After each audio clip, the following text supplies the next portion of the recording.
Dando prosseguimento ao nosso estudo sobre o livro do Êxodo, falando ainda da libertação do Egito, nós hoje queremos falar sobre a relação dos pais e filhos, que está no capítulo 4, do verso 18, até o capítulo 6, verso 1, onde nós temos o prosseguimento da história agora do chamado de Moisés, quando ainda ele está lá em Midian e ele vai retornar ao Egito para cumprir os propósitos de Deus através da sua vida.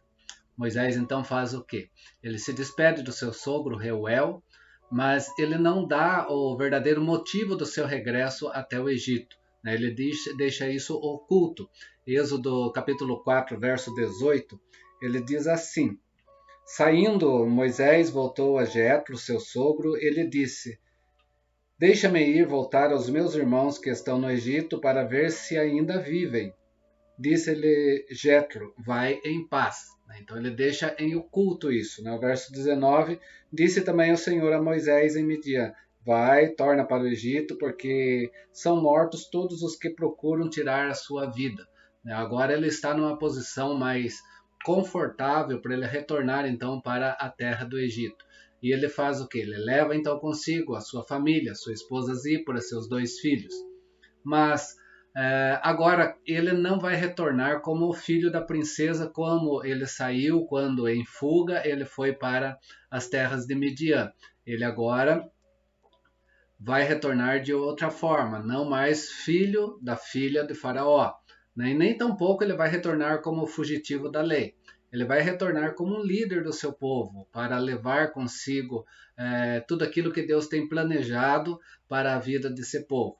E ele traz consigo o quê? A vara de Deus em suas mãos, diz o capítulo 4, verso 20. Tomou, pois, Moisés a sua mulher, seus filhos, fê-los montar no jumento e voltou para a terra do Egito.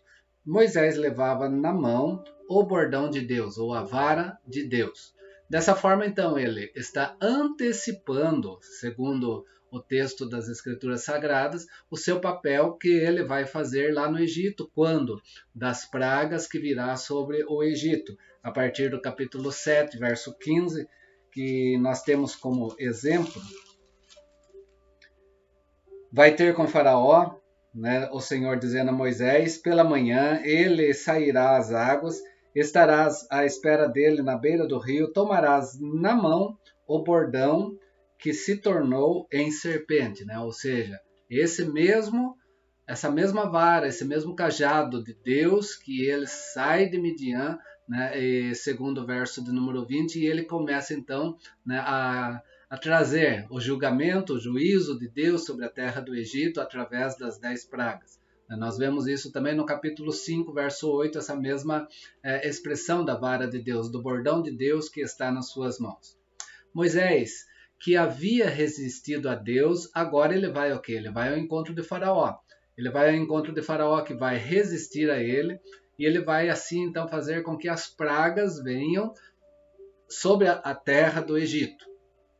Essa nossa passagem, desse texto que nós estamos estudando agora, do capítulo 4, 18 até 6, verso 1, ela revela o quê? Ela revela também a relação do nome de Deus que foi dado em Midian, no capítulo 3, do verso 1 ao 4, verso 7, que está no vídeo anterior, e a revelação, então, no Egito, desse nome de Deus presente agora sobre a história do seu povo, na libertação que acontecerá. Isso nós vemos a partir do capítulo 6, verso 2, quando Deus aparece novamente a Moisés, fala a Moisés, e promete que vai então livrar o seu povo do Egito, esse povo hebreu que futuramente se tornará a nação de Israel.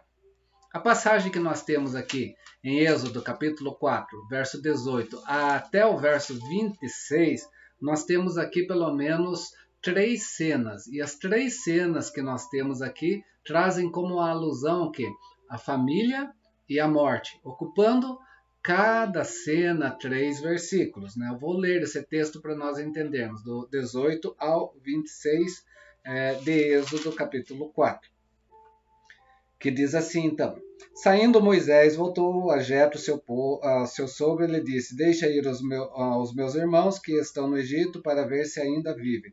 Disse Jetro: Vai em paz. Disse ainda o Senhor a Moisés em Midian: Vai, torna ao Egito, porque são mortos todos os que procuram tirar-te a vida. Tomou, pois, Moisés a sua mulher e seus filhos, fê-los montar no jumento e voltou para a terra do Egito. Moisés levava na mão o bordão de Deus. Disse o Senhor a Moisés: Quando voltares ao Egito, vê que faças diante de Faraó todos os milagres que te hei posto na mão. Mas eu lhe endurecerei o coração para que não deixe o povo ir. Dirás a Faraó: Assim diz o Senhor, Israel é meu filho, meu primogênito. Digo-te, pois, deixa meu filho ir para que me sirva, mas se recusares deixá-lo ir, eis que matarei o teu filho, o teu primogênito. Então Moisés, no caminho, numa estalagem, encontrou o Senhor, que o quis matar. Então Zípora tomou uma pedra aguda, cortou o prepúcio do seu filho, lançou-o aos pés de Moisés e lhe disse: Sem dúvida, tu és para mim esposo sanguinário. Assim o Senhor o deixou, e ela disse: Esposo sanguinário, por causa da circuncisão. Nós vemos aqui 3 vezes a alusão sobre família e 3 vezes a alusão então sobre morte, né, a cada 3 versículos, com histórias, com momentos diferentes. Na volta ao Egito, o que nós vemos aqui é que Moisés ouve de novo a voz de Deus, que está instruindo ele a operar os sinais miraculosos, milagrosos, diante do faraó. Mas Deus já está avisando aqui que Faraó não vai permitir o povo ir, porque Deus endurecerá o coração de Faraó. Esse endurecer tem propósito divino que nós vamos ver mais à frente. Assim, então, Moisés já está de antemão avisado que a sua missão será ainda mais difícil do que ele aguardava, do que ele esperava, de acordo com os propósitos de Deus. E o que é que Moisés então deve dizer a Faraó? Verso 22, que nós vemos aqui, Deus falando: Dirás a Faraó: Assim diz o Senhor, Israel é meu filho, o meu primogênito. Faraó precisa entender que Deus é para Israel, para essa nação hebraica, né, como um pai. E um pai que insiste diante de Faraó, no verso 23, dizendo: Deixa meu filho ir, para que me sirva. O que nós temos aqui nesses versos? A luta entre o Senhor e Faraó, que é um conflito que está de relação a 2 pais a respeito dos seus filhos. Porque o verso 23 diz assim: Digo, pois, deixa meu filho ir para que me sirva, mas se recusares deixá-lo ir, eis que eu matarei o teu filho, o teu primogênito. Israel é primogênito de Deus, Faraó tem o seu primogênito. Então temos 2 pais aqui, porque Deus fala que o seu povo é seu filho, então ele é o pai dessa nação. E nós temos também Faraó com o seu filho, que é o quê? O herdeiro de uma nação, da continuidade do seu legado como Egito. Então nós temos aqui essa relação, conflito, entre 2 pais a respeito de seus 2 filhos. Assim então, ameaçando a vida do filho de Faraó, Deus vai estar antecipando desde já aqui a última praga, que é a 10ª praga, que é a praga da morte dos primogênitos.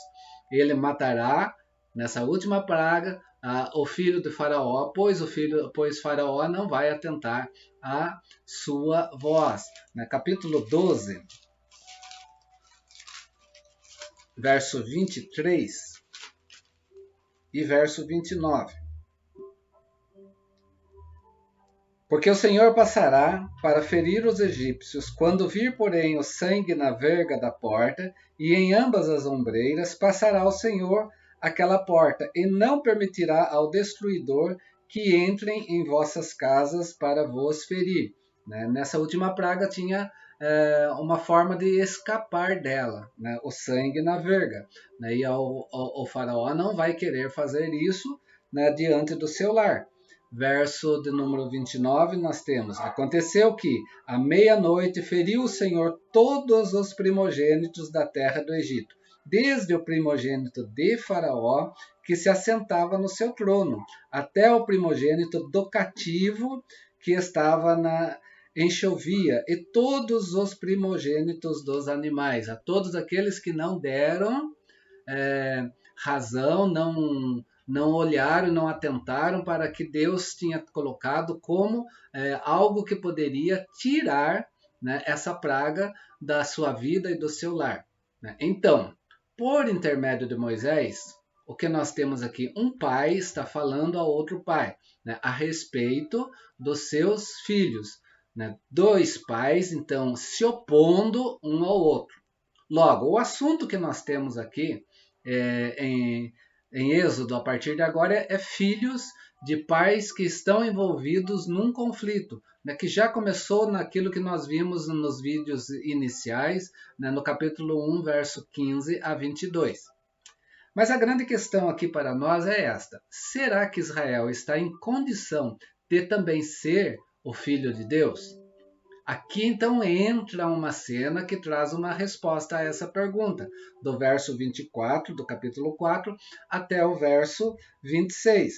Estando Moisés no caminho, numa estalagem, encontrou o Senhor e o quis matar. Então Zípora tomou uma pedra aguda, cortou o prepúcio do seu filho, lançou-o aos pés de Moisés e lhe disse: sem dúvida tu és para mim esposo sanguinário.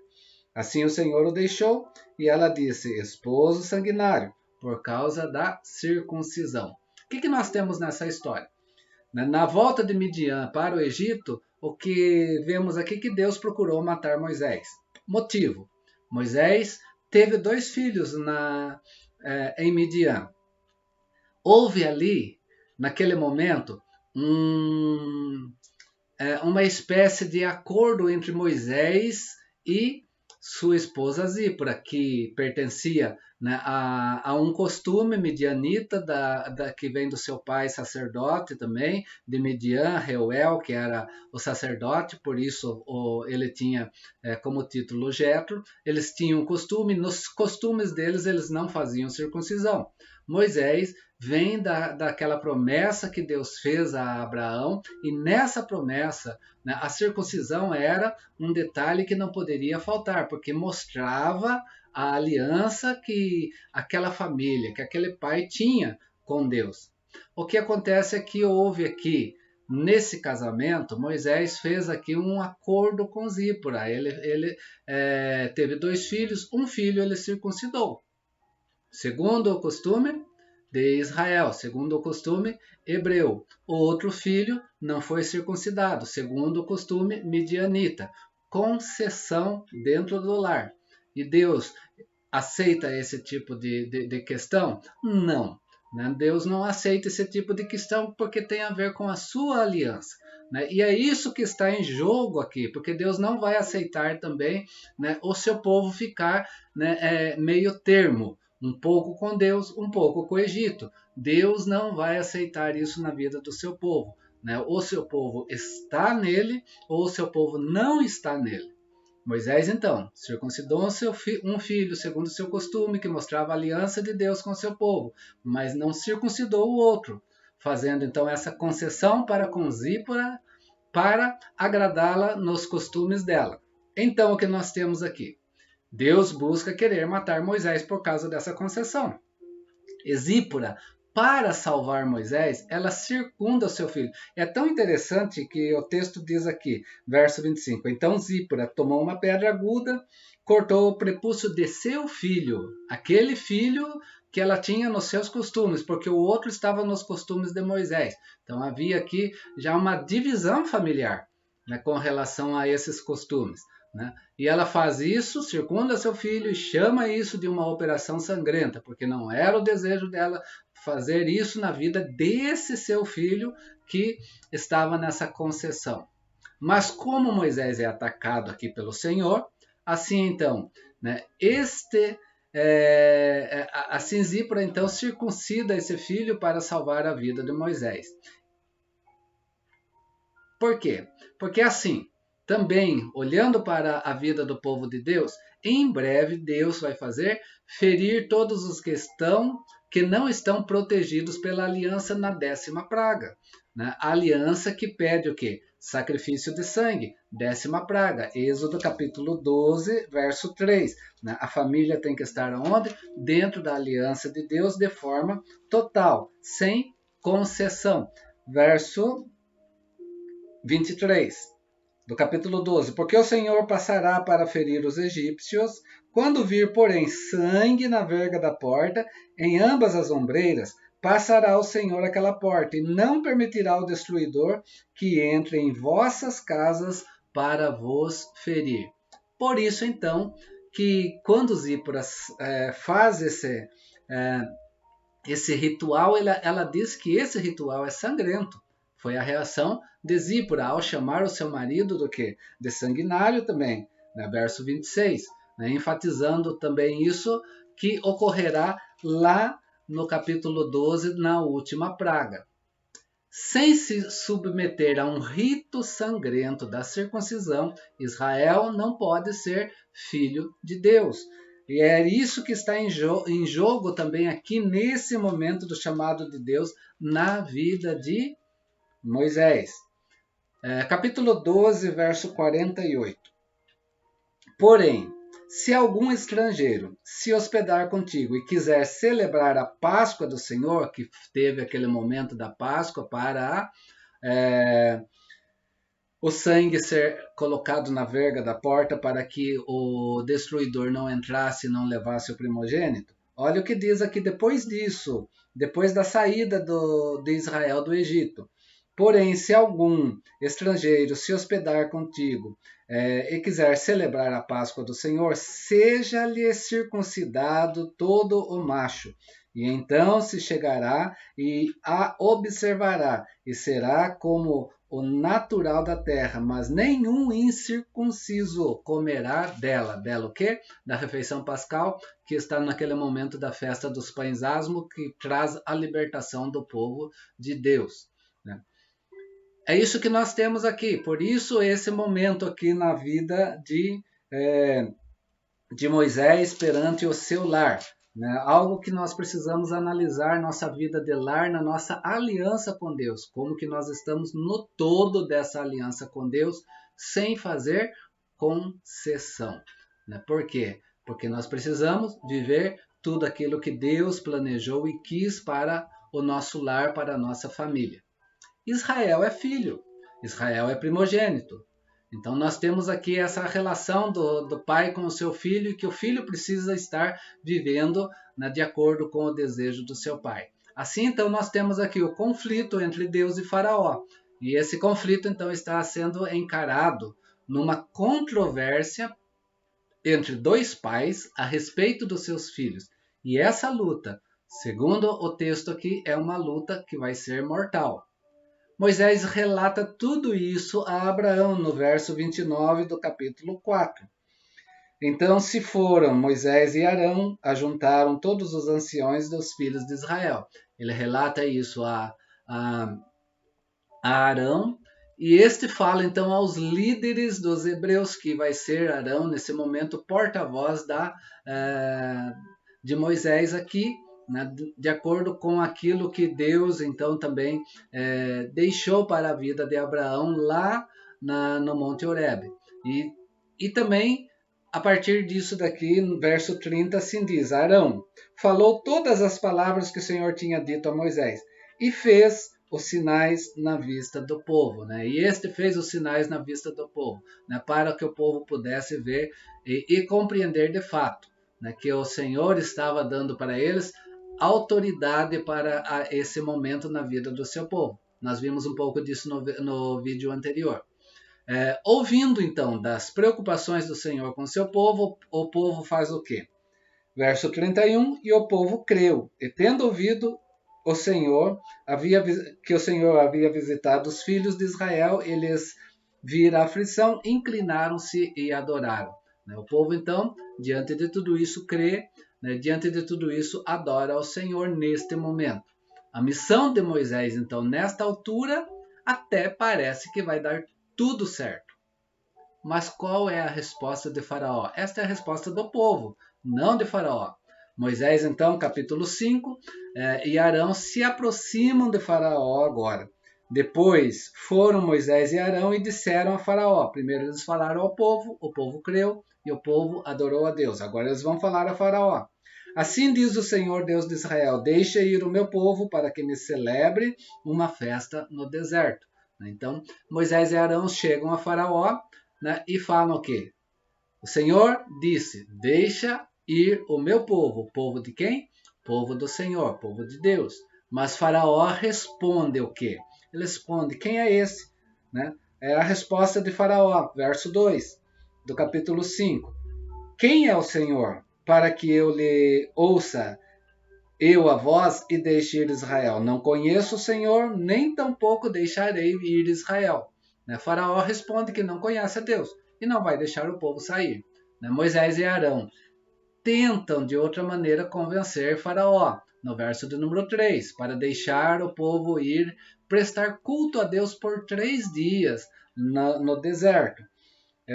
Eles prosseguiram: o Deus dos hebreus nos encontrou, deixa-nos ir, pois, a caminho de 3 dias ao deserto, para que ofereçamos sacrifício ao Senhor nosso Deus, e não tenha ele sobre nós, não venha ele sobre nós com pestilência ou com espada, né? Já antevendo aqui o juízo de Deus que vai acontecer. Então está falando isso a Faraó, né? Para deixar o povo ir prestar culto a Deus, né?